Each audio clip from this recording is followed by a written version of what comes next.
ਵਾਹਿਗੁਰੂ ਜੀ ਕਾ ਖਾਲਸਾ ਸ਼੍ਰੀ ਵਾਹਿਗੁਰੂ ਜੀ ਕੀ ਫਤਿਹ। ਨੌਵੇਂ ਗੁਰੂ ਸ਼੍ਰੀ ਗੁਰੂ ਤੇਗ ਬਹਾਦਰ ਸਾਹਿਬ ਜੀ ਦੀ ਸ਼ਹੀਦੀ ਦਿੱਲੀ ਦੇ ਵਿੱਚ ਹੋ ਗਈ ਸੀ। ਗੁਰੂ ਮਰਿਆਦਾ ਦੇ ਅਨੁਸਾਰ ਬਾਬਾ ਬੁੱਢਾ ਜੀ ਦੇ ਪੋਤੇ ਭਾਈ ਰਾਮ ਕੁੰਵਰ ਜੀ ਦੁਆਰਾ ਇਹ ਕੁਲਰੀਤ ਸੰਪੰਨ ਕਰ ਦਿੱਤੀ ਗਈ ਅਤੇ ਸ੍ਰੀ ਗੁਰੂ ਤੇਗ ਬਹਾਦਰ ਸਾਹਿਬ ਜੀ ਦੇ ਆਦੇਸ਼ ਦੇ ਅਨੁਸਾਰ ਇਹ ਘੋਸ਼ਣਾ ਕੀਤੀ ਗਈ ਕਿ ਸ੍ਰੀ ਗੁਰੂ ਨਾਨਕ ਦੇਵ ਜੀ ਦੇ 10ਵੇਂ ਵਾਰਿਸ ਅੱਜ ਤੋਂ ਸ੍ਰੀ ਗੁਰੂ ਗੋਬਿੰਦ ਰਾਏ ਜੀ ਹੋਣਗੇ। ਇਸ ਗੁਰੂਪਦ ਸਮਾਰੋਹ ਦੇ ਵਿੱਚ ਦੂਰ ਦੂਰ ਤੋਂ ਸੰਗਤਾਂ ਨੇ ਭਾਗ ਲਿਆ, ਜਿਸ ਦੇ ਨਾਲ ਸਮਾਰੋਹ ਦੀ ਚਰਚਾ ਚਾਰੇ ਪਾਸੇ ਫੈਲ ਗਈ। ਇਸ ਪ੍ਰਕਾਰ ਗੋਬਿੰਦ ਰਾਏ ਜੀ ਨੂੰ ਗੁਰੂ ਪਦਵੀ ਸੌਂਪ ਦਿੱਤੀ ਗਈ। ਅਨੰਦਪੁਰ ਨਗਰ ਬਿਲਾਸਪੁਰ ਦੇ ਨਰੇਸ਼ ਭੀਮ ਚੰਦ ਦੇ ਰਾਜ ਵਿੱਚ ਸੀ। ਇਹ ਸਥਾਨ ਸ੍ਰੀ ਗੁਰੂ ਤੇਗ ਬਹਾਦਰ ਸਾਹਿਬ ਜੀ ਨੇ ਮੁੱਲ ਦੇ ਕੇ ਭੀਮ ਚੰਦ ਦੇ ਮਾਤਾ ਪਿਤਾ ਤੋਂ ਖਰੀਦ ਲਿਆ ਸੀ।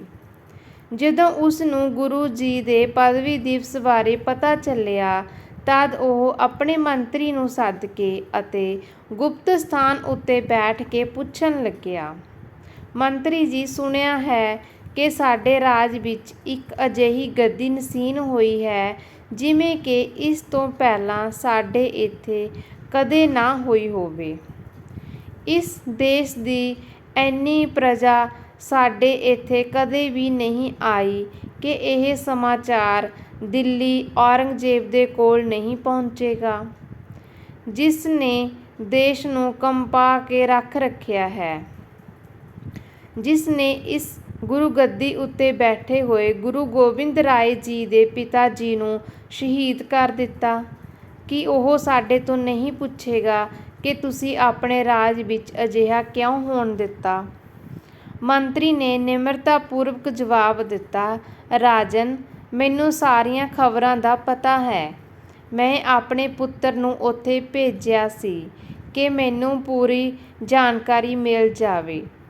ਉਹ ਸਾਹਮਣੇ ਵੇਖਣ ਵਾਲਾ ਹੈ। ਰਾਜਨ, ਇਹ ਗੱਦੀ ਸ੍ਰੀ ਗੁਰੂ ਨਾਨਕ ਦੇਵ ਜੀ ਦੀ ਹੈ, ਜਿਨ੍ਹਾਂ ਦੇ ਸਿੱਖ ਦੱਖਣ ਵਿੱਚ, ਪੂਰਬ ਵਿੱਚ, ਅਸਾਮ ਤੱਕ, ਪੱਛਮ ਵਿੱਚ, ਬਲਖ ਬੁਖਾਰੇ ਤੱਕ ਅਤੇ ਉੱਤਰ ਤੋਂ ਲੱਦਾਖ ਤੱਕ ਫੈਲੇ ਹੋਏ ਹਨ।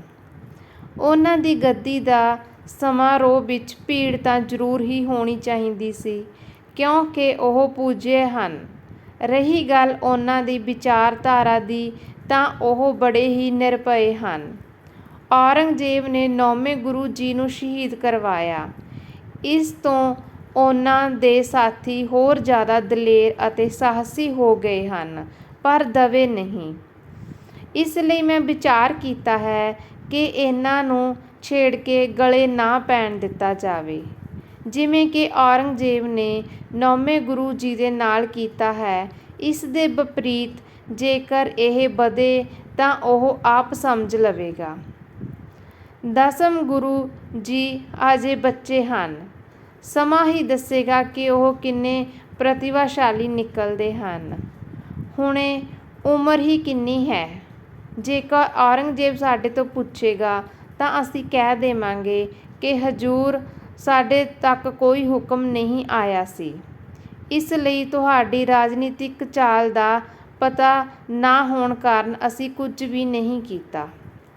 ਇਸ ਲਈ ਹੇ ਰਾਜਨ, ਮੈਂ ਤੁਹਾਡੇ ਤੋਂ ਦਸਤਾਰ ਨਹੀਂ ਭੇਜੀ ਤਾਂ ਕਿ ਅਸੀਂ ਆਪਣੀ ਉਦਾਸੀਨਤਾ ਉਸ ਸਮੇਂ ਸਪਸ਼ਟ ਕਰੀਏ। ਇਹ ਸੁਣ ਕੇ ਨਰੇਸ਼ ਸੰਤੁਸ਼ਟ ਹੋ ਗਿਆ। ਗੁਰੂ ਗੱਦੀ ਉੱਤੇ ਬਿਰਾਜਦੇ ਹੀ ਗੁਰੂ ਗੋਬਿੰਦ ਰਾਏ ਜੀ ਨੇ ਗੁਰੂ ਪਰੰਪਰਾ ਦੀ ਵਿਚਾਰਧਾਰਾ ਨੂੰ ਭਗਤੀ ਨਾਲ ਸ਼ਕਤੀ ਦੇ ਪ੍ਰਵੇਸ਼ ਵਿੱਚ ਬਦਲਣ ਦਾ ਫੈਸਲਾ ਕਰ ਲਿਆ। ਉਂਝ ਵੀ ਅਤਿਆਚਾਰੀ ਸ਼ਾਸਨ ਦੇ ਵਿਰੁੱਧ ਉਹਨਾਂ ਨੂੰ ਨਫ਼ਰਤ ਹੋਣਾ ਸੁਭਾਵਿਕ ਸੀ। ਬਚਪਨ ਤੋਂ ਹੀ ਅਸਤਰ ਸ਼ਸਤਰ ਅਤੇ ਸ਼ਸਤਰ ਵਿੱਦਿਆ ਉਹਨਾਂ ਦਾ ਪੂਰਾ ਪ੍ਰੇਮ ਸੀ। ਇਸ ਵਿੱਦਿਆ ਦੇ ਨਾਲ ਉਹਨਾਂ ਦੀ ਬਾਲ ਕਿਰਿਆਵਾਂ ਅਤੇ ਇਸ ਤਰ੍ਹਾਂ ਦੇ ਹੀ ਆਯੋਜਨਾਂ ਨਾਲ ਸੰਬੰਧਿਤ ਹੁੰਦੀਆਂ ਸਨ। ਹੁਣ ਆਪ ਜੀ ਆਪਣੇ ਸੇਵਕਾਂ ਵਿੱਚ ਸ਼ੌਰਯ, ਉਤਸ਼ਾਹ, ਸਾਰੀ ਮਨੁੱਖਤਾ ਦੇ ਪ੍ਰਤੀ ਪ੍ਰੇਮ ਦੀਆਂ ਭਾਵਨਾਵਾਂ ਨੂੰ ਭਰਨਾ ਸ਼ੁਰੂ ਕਰ ਦਿੱਤਾ। ਗੁਰੂ ਜੀ ਨੇ ਸਾਰੇ ਪ੍ਰਕਾਰ ਦੇ ਸ਼ਸਤਰ ਅਤੇ ਹੋਰ ਚੀਜ਼ਾਂ ਇਕੱਠੀਆਂ ਕਰਨ ਲਈ ਸਿੱਖਾਂ ਨੂੰ ਵਿਸ਼ੇਸ਼ ਆਦੇਸ਼ ਜਾਰੀ ਕੀਤੇ ਕਿ ਸਾਡੀ ਪ੍ਰਸੰਨਤਾ ਕੇਵਲ ਉਹਨਾਂ ਸ਼ਰਧਾਲੂਆਂ ਉੱਤੇ ਹੋਵੇਗੀ ਜੋ ਰਣ ਖੇਤਰ ਵਿੱਚ ਕੰਮ ਆਉਣ ਵਾਲੀਆਂ ਵਸਤੂਆਂ ਭੇਂਟ ਕਰਨਗੇ। ਇਸ ਪ੍ਰਕਾਰ ਗੁਰੂ ਗੱਦੀ ਉੱਤੇ ਬਿਰਾਜਮਾਨ ਹੁੰਦੇ ਹੀ ਸ੍ਰੀ ਗੋਬਿੰਦ ਰਾਏ ਜੀ ਨੇ ਭਵਿੱਖ ਵਿੱਚ ਆਉਣ ਵਾਲੇ ਸਾਰੀਆਂ ਪ੍ਰਕਾਰ ਦੀਆਂ ਸਮੱਸਿਆਵਾਂ ਦਾ ਸਾਹਮਣਾ ਕਰਨ ਲਈ ਤਿਆਰੀਆਂ ਕਰਨੀਆਂ ਸ਼ੁਰੂ ਕਰ ਦਿੱਤੀਆਂ, ਜਿਸ ਦੇ ਅੰਤਰਗਤ ਉਹਨਾਂ ਨੇ ਆਪਣੇ ਸਿੱਖ ਜਵਾਨਾਂ ਦੇ ਅੰਦਰ ਸ਼ਸਤਰ ਵਿੱਦਿਆ, ਘੋੜਸਵਾਰੀ, ਤੈਰਾਕੀ ਅਤੇ ਹੋਰ ਖੇਡਾਂ ਦੁਆਰਾ ਰੁਚੀ ਵਧਾਉਣਾ ਸ਼ੁਰੂ ਕਰ ਦਿੱਤਾ। ਸੰਗਤ ਨੂੰ ਤਿਆਰ ਦਰ ਤਿਆਰ ਰਹਿਣ, ਸ਼ਸਤਰ ਧਾਰਨ ਕਰਨ ਨੂੰ ਕਿਹਾ।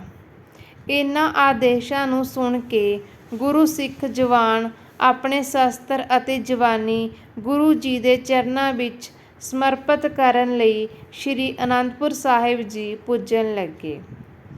ਸ੍ਰੀ ਅਨੰਦਪੁਰ ਸਾਹਿਬ ਜੀ ਵਿੱਚ ਗੁਰੂ ਜੀ ਨੇ ਲੜਾਈ ਅਧਿਆਪਨ ਕੇਂਦਰ ਸਥਾਪਿਤ ਕਰ ਦਿੱਤਾ। ਸਾਹਸ ਭਰਨ ਲਈ ਕਈ ਪ੍ਰਕਾਰ ਦੇ ਮੁਕਾਬਲਿਆਂ ਦਾ ਪ੍ਰਬੰਧ ਵੀ ਕੀਤਾ ਅਤੇ ਜੇਤੂ ਜਵਾਨਾਂ ਨੂੰ ਹੋਰ ਅੱਗੇ ਵਧਾਉਣ ਲਈ ਕਈ ਪੁਰਸਕਾਰਾਂ ਨਾਲ ਸਮੇਂ-ਸਮੇਂ 'ਤੇ ਸਨਮਾਨਿਤ ਵੀ ਕਰਦੇ। ਇਸ ਦੇ ਇਲਾਵਾ ਆਤਮ ਨਿਰਭਰ ਬਣਨ ਲਈ ਸ੍ਰੀ ਅਨੰਦਪੁਰ ਸਾਹਿਬ ਜੀ ਵਿੱਚ ਸ਼ਸਤਰ ਅਤੇ ਬੰਦੂਕਾਂ ਢਾਲਣ ਦਾ ਕਾਰਖਾਨਾ ਵੀ ਲਗਾ ਲਿਆ, ਜਿਸ ਦੇ ਲਈ ਦੂਜੇ ਪ੍ਰਾਂਤਾਂ ਤੋਂ ਕੁਸ਼ਲ ਕਾਰੀਗਰ ਮੰਗਵਾਏ। ਗੁਰੂ ਜੀ ਨੇ ਦਰਬਾਰ ਵਿੱਚ ਬੈਠਣ ਦੇ ਨਵੇਂ ਨਿਯਮ ਬਣਾਏ। ਜਿੱਥੇ ਪਹਿਲਾਂ ਮਾਲਾ ਲੈ ਕੇ ਸੰਗਤ ਬੈਠਦੀ ਸੀ, ਹੁਣ ਯੋਧਿਆਂ ਨੂੰ ਸ਼ਸਤਰ ਧਾਰਨ ਕਰਕੇ ਬੈਠਣ ਦਾ ਆਦੇਸ਼ ਦਿੱਤਾ ਗਿਆ ਅਤੇ ਆਪ ਵੀ ਤਾਜ, ਕਲਗੀ ਅਤੇ ਰਾਜਾਵਾਂ ਵਰਗੇ ਭੇਸ਼ ਸ਼ਿੰਗਾਰ ਪਾ ਕੇ ਸਿੰਘਾਸਨ ਉੱਤੇ ਬਿਰਾਜਮਾਨ ਹੋਣ ਲੱਗੇ। ਵਾਹਿਗੁਰੂ ਜੀ ਕਾ ਖਾਲਸਾ, ਸ੍ਰੀ ਵਾਹਿਗੁਰੂ।